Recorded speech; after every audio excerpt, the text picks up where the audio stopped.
Did you see how crazy that sync was? I thought that was really cool.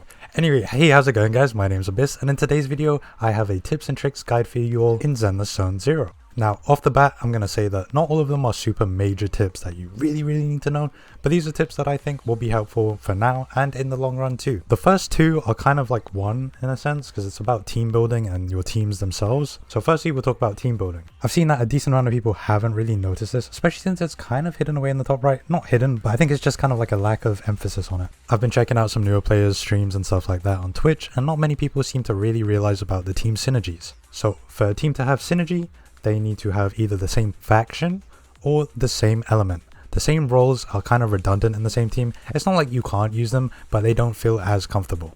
As you'll see here, you can have either 2 out of 3, 3 out of 3, or 0 out of 3 for synergy. And you can see who has a good synergy and who doesn't when they have a little smiley face next to them. Smiley face being good. Synergies are very useful because you get different in-game buffs. My next tip for you guys is one about team building as well, but this is to do with team order. A majority of you will think that when you have to parry, you have to press spacebar to start it, and that will switch out to the next character down the line. To combat this, you should try and put your team in an order that feels more comfortable for you, so someone you would want to parry into a dodge counter. For example, if you don't have all of your characters built just yet, you want to be dodging / parrying into a character that you do have built, so that way you can dodge, parry, counter thing, and do more damage. What the game doesn't explicitly tell you is that you can use the C key to parry from a character that was before you in the order. Now it's unlikely that I missed it, because it isn't something that I saw in the game, it's something I accidentally did. I was trying to press space and I fat fingered C, and that switched back to the previous character. Don't worry controller players, I have not forsaken you.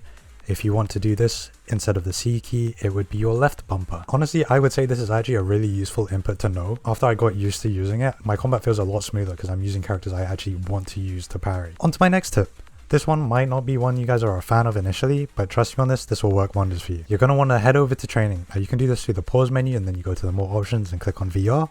Or you can just go to the VR section in your little store area. Then you're just going to want to use your characters that you have and test them out. Combat is a bit scarce at the start of the game, so I know that some of you are itching for the thrill of it, and this is also a great way to learn all your combos and stuff like that. And I know there are a lot of you that don't give a shit, like, oh, I can just mash, but I promise you, you will want to learn the combos earlier rather than later. As of right now, I only have 2 reasons for you guys to want to learn it. The first one simply being it's just cool. One of the biggest complaints that I've seen, barring the TVs, is that the combat has no intensity. This is something that I also think, which is why I'm learning the combos. It does boost the thrill of fighting, and it also makes up for the fact that enemies don't attack very much because you start chaining them so they can't, and I would say that is a more rewarding feeling. The second reason why I think this is important is because the earlier you start learning, the more likely you are to stop building those bad combat habits. Now, I don't think it's the point where it will be detrimental, but relearning for me at least is always tougher than just learning for the first time. So if you do get to the point in endgame where you need to know more combos so you can dish out enough damage, now you will. The VR training area is just a nice place to get away from all the story kind of stuff,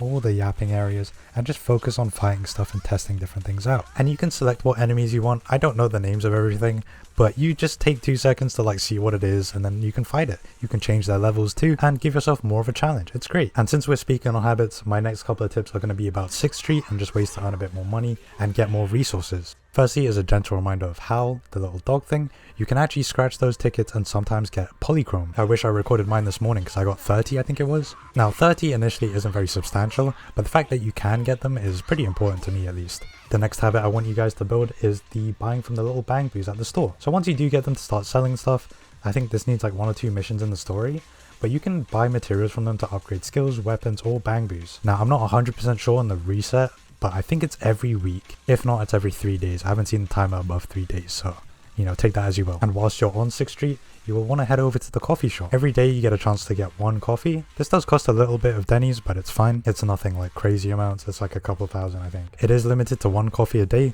but you can replenish 60 stamina and get a bonus effect from it when you're farming, so you can get more resources. This potentially leads you to building a character faster, and you can switch over to your next character for your team. My last thing is for you guys to start managing your shop.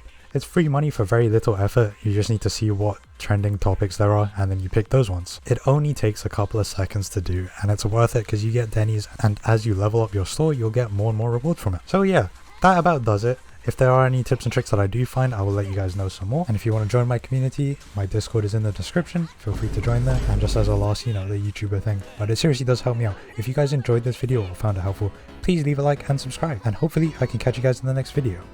Peace.